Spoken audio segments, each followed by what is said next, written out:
Реализация национального проекта «Демография», проведение спортивно-массовых мероприятий, вовлечение жителей республики в активный образ жизни. Такие главные задачи стояли перед Министерством физической культуры и спорта Ингушетии на 2024 год. И самое приятное из новостей – это еще один объект, строящийся в регионе в рамках федеральной программы «Спорт. Норма жизни» ФОК в сельском поселении Барсуки. Теперь можно заниматься различными видами спорта, не выезжая в соседние села, что стало большим подарком для местных ребятишек. Я очень жду, тогда построят ФОК, и я хочу стать борцом. А ты? Я хочу стать дзюдоистом, как Хасан Мурзаев. В рамках проекта «Спорт. Норма жизни» Министерством по физической культуре и спорту Республики Ингушетия в 2024 году оказана государственная поддержка 4 спортивным организациям, осуществляющих подготовку спортивного резерва для сборных команд Российской Федерации в виде закупки спортивного инвентаря и экипировки. А для 2 спортивных школ Олимпийского резерва приобретено спортивное оборудование и инвентарь. А в феврале прошлого года завершено строительство физкультурно-оздоровительного комплекса с бассейном в городе Сумжа. Нам нужно их строить, потому что у нас молодежи много, и то у них внутренняя энергия, они должны ее использовать в тех спортивных зданиях, сооружениях, где это нужно, потому что это для нас, вот у нас мы перечисляем чемпионов наших, дух бывающий, и мы гордимся, телевизор еще выбор хороший, чижда, да? Так, мы чествуем их, и поэтому для Сунжи, для республики в целом, это очень удачно и красиво сделано.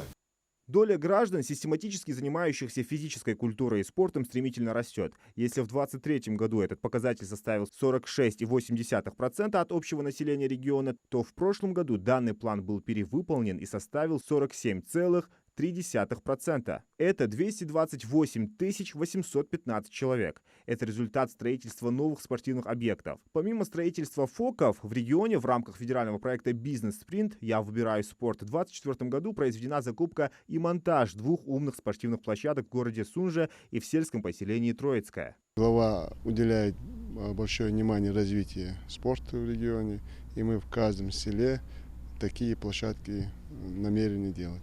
Спортсмены республики, выступая на всероссийских и международных соревнованиях, завоевали 252 медали. Среди них 68 золотых, 77 серебряных и 114 бронзовых. Одно из значимых мероприятий, в которых приняли участие ингушские спортсмены, в 2024 году прошли в Ханты-Мансийске. 3 ингушских микс-файтеров привезли с собой золото чемпионата мира по ММА. Провели 5 боев, 3 выиграли досрочно, 2 получилось дойти до решения судей. Соперники были непростые, особенно в финальном поединке. До этого тоже встречался с этим соперником, проводили с ним 2 боя, это уже была трилогия. Хороший соперник, нелегкий, непроходной. В этот раз он был намного лучше, чем предыдущие 2 раза. И получилось так, что мы выиграли.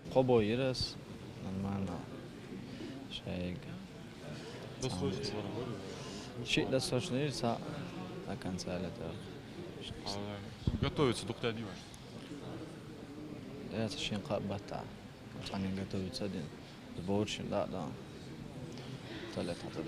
Аслан Хазботов, Абдулмалик Сириев и Юсуф Халухаев, ставшие чемпионами мира по ММА. Все 3 выполнили норматив мастеров спорта международного класса. В дзюдо же отличился Абдуллах Парчиев, одержав победу на чемпионате Европы среди юношей до 18 лет. Он провел 5 схваток. В финальной схватке с грузинским соперником Парчиев также досрочно завершил поединок, получив 2 оценки в азаре, что в итоге привело к иппону. Соревнования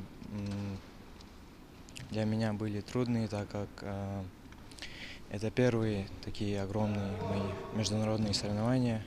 Я на каждую схватку настраивался максимально сильно. Я понимал, что каждая схватка будет тяжелой, и я настроился максимально на все схватки, и у меня все получилось.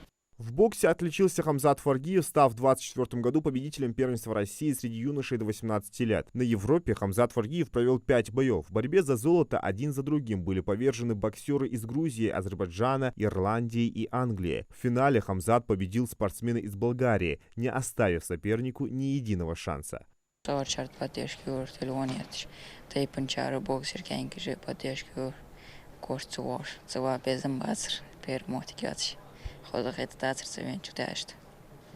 Заходили архав. В греко-римской борьбе победителем первенства мира стал Асламбек Кастоев. Чемпионом мира России по армрестлингу является Адам Баркинхоев. В кикбоксинге отличился Ибрагим Накастроев, а в карате Абубукар Цичоев. Оба обладатели золота первенства мира. Непобедимый Мовсар Евлоев наконец-таки встретился с Алджименом Стерлингом в Лас-Вегасе и решением судей одержал свою 9-ю победу в UFC. Всего в Ингушетии более 20 победителей и призеров международного класса. В 2024 году свыше 4000 ингушских спортсменов приняли участие в более 200 спортивно-массовых мероприятиях республиканского, всероссийского и международного масштабов.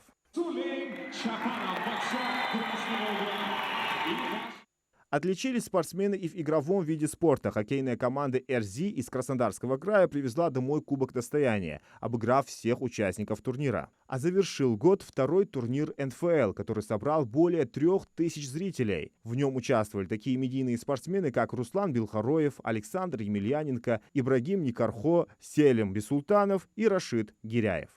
В целом, план Министерства спорта на 2024 год выполнен в полном объеме. Теперь они строят карту развития спорта на 2025 год. В ведомстве настроены серьезно. Главное, чтобы наши спортсмены повсеместно ощущали поддержку и радовали высокими достижениями.